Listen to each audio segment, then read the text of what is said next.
د شال ټلویزیون قدرمندو لیدونکو سلامونه. پام وکړئ د دې مهال لړنو خبرونو ته.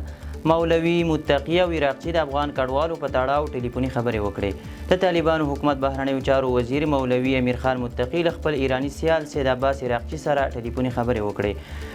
بهرنیو چارو وزارت ویلي چې په دې مکالمه کې پر دوه اړخیزو مسایلو په غزه کې د بشري ناورین او له ایران څخه د افغان کډوالو د ایستلو په تړاو خبرې شوې دي. مولوي امیر خان متقي له ایران څخه د افغان کډوالو د ایستلو لړۍ د اندېښنې وړ بللې او ټینګار یې کړی چې د ایستلو پر مهال د تدریج او عزتمندانه اصلونو ته درناوی وشي. د ایران بهرنیو چارو وزیر ژمنه کړې چې هڅه به وکړي تر څو له هېواد څخه د افغان کډوالو د ایستلو لړۍ په تدریج او پتمن ډول داسې پر مخ ولاړه شي چې حقونه یې ضایع نه شي. ډیر ژر به د کډوالو په اړه درې اړخیزه ناسته کابل کې جوړه شي. افغانستان لپاره د ملګرو ملتونو د کډوالو کمیشنرۍ استازي عرفات جمال له کډوالو چارو وزیر مولوي عبدالکبیر سره لیدنه ترسره کړې. یاد وزارت د ښاغلي جمال عرفات له قوله خبر ورکړی چې ملګرو ملتونو د افغان کډوالو لپاره د اړتیا وړ مالي سرچینو د جلب په موخه هڅې ګړندۍ کړي دي. عرفات جمال ویلي ایراني چارواکو د افغان کډوالو په تړاو د درې اړخیزې تخنیکي ناستې لپاره چمتووالی ښودلی او ژر به یاده ناسته کابل کې جوړه شي. دا درې اړخیزه ناسته د افغانستان، ایران او د یونیسیار د استازو ترمنځ جوړیږي. جمال زیاته کړې د دغې تخنیکي ناسته کې به ایران کې د میشتو افغان کډوالو پر ستونزو مفصل بحثونه وشي او مثبتې پایلې ته به ورسیږي. نوموړي نږدې راتلونکي کې د قطر پلازمینه دوحه کې د افغانستان په ګډون له نړیوالو مرستندویه ادارو سره د مالي امکاناتو د ترلاسه کولو لپاره د څو اړخیزې ناستې له جوړولو هم خبر ورکړی. متقي له جان آیلیف څخه غوښتي چې د بشري مرستو ترڅنګ انکشافي برخې ته هم پاملرنه وکړي. د طالبانو حکومت بهرنیو چارو وزیر مولوي امیر خان متقي په افغانستان کې د خوړو نړیوال سازمان له نوي مشر جان آیلیف سره لیدنه ترسره کړې. دې کتنه کې د بهرنیو چارو وزیر په افغانستان کې د خوړو نړیوال سازمان لخوا د وړاندې شویو مرستو مننه کړې او ټینګار یې کړی چې د بشري عاجلو مرستو ترڅنګ د انکشافي برخې ته هم توجه زیاته شي. ښاغلي متقي ویلي چې اوس په افغانستان کې ډېرې ناخوالې له منځه تللي او د انکشافي پروژو د ترسره کولو ښه فرصت راغلی دی. د بهرنیو چارو وزارت وایي جان آیلیف په افغانستان کې د رامنځته شوي سرتاسري امنیت څخه خوښي ښودلې او د بیرته راستنېدونکو کډوالو لپاره یې وړاندې کېدونکي خدمات د ستایلو وړ بللي دي. د هیواد په 313 ولسوالیو کې عمومي روغتونونه جوړیږي.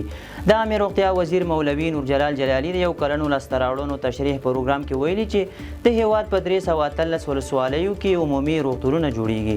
هغه ویلي چې د دغو روغتونونو د جوړولو په موخه یې بودیجه ترلاسه کړې چې له جملې د 15 روغتونونو چارې بشپړې شوي دي او د 20 نورو هغه روانې دي. هغه همداراز ویلي چې دا روغتونونه د کډوالو چارو والي کمیشنرۍ په مالي لګښت جوړیږي او د چارو پر مهال 40,000 مسلکي او 50,000 نامسلکي پرسونل ته د کار زمینه برابره شوې ده. محمد نبی له ایران څخه راستنیو شوي افغانانو سره 1 میلیون افغانۍ نغدي مرسته وکړه. د کرکټ ملي لوبغاړي محمد نبی ساخیل له خپل خیریه بنسټ له لوري کابل کې له ایران څخه په راستنیو شویو افغانانو 1 میلیون افغانۍ نغدي مرسته وویشله. د یادو مرستو د ویش پر مهال نوموړي ویلي چې خپله یې د کډوالۍ سختې لیدلي نو ځکه هڅه کوي چې له مالي اړخه د کډوالو د ستونزو کمولو کې ونډه واخلي. ښاغلي ساخیل په نړیوالو سازمانونو او ملي سوداګرو هم غږ وکړ چې د کډوالو لاسنیوی وکړي. تر دې وړاندې هم د کرکټ یو شمېر لوبغاړو هیواد کې د زلزله ځپلو، سیلاب ځپلو او بېوزله خلکو لاسنیوی کړی دی.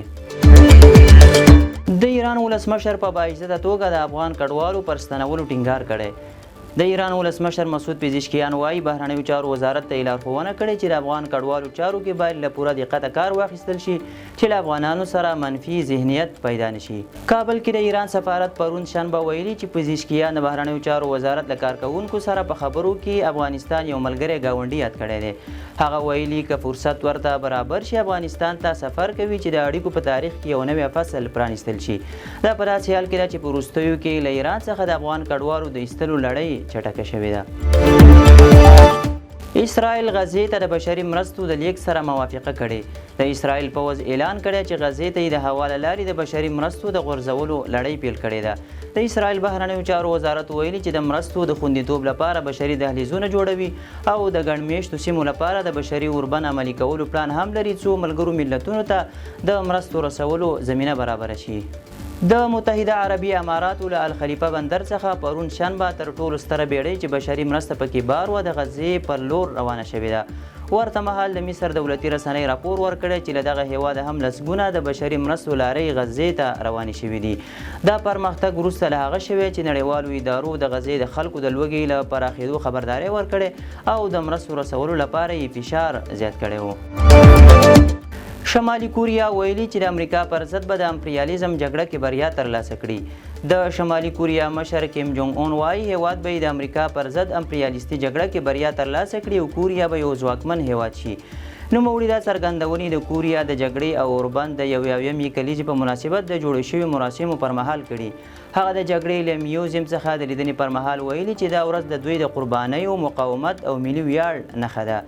د شمالي کوریا دولتي رسنیو د راپورونو له مخې اون ټینګار کړی چې هیواد د بدلون ستر ماموریت پر لور روان دی او ژمن دی چې د امریکا پر وړاندې د تاریخي مبارزې پایله به د کوریا بریا وي. امپریالیزم یو سیاسي، اقتصادي او فرهنګي تګلاره ده چې یو ځواکمن هیواد د نورو کمزورو هیوادونو یا سیمو پر منابعو، سیاست، اقتصاد یا کلتور تسلط ترلاسه کوي او یا یې کنټرولوي. د کرکټ اسیا جام مهالویش اعلان شو.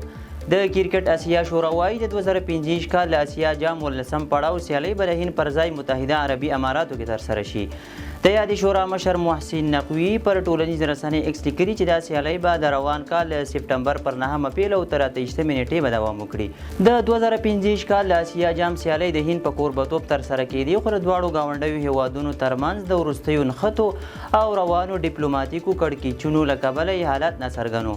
د اسیا جام شلوریزو سیالیو کې اته لوبډلې ګډون کوي چې په هغوی کې د افغانستان په ګډون د یادې شورا 15 بشپړ غړي بنګلادیش، هند، پاکستان او سریلانکا دي او ترڅنګ به متحده عربي امارات، عمان او هانګ هم برخه وي. د افغانستان لومړۍ لوبه له هانګ سره د سپټمبر پر 9 نیټه ده. دویمه لوبه یې له بنګلادیش سره پر 14 او دریمه لوبه یې پر 18 نیټه له سریلانکا سره ده. د شال ټلویزیون قدرمنو لیدونکو دا او د دې مهال لړ او مهم خبرونه تر بیا ښه وخت.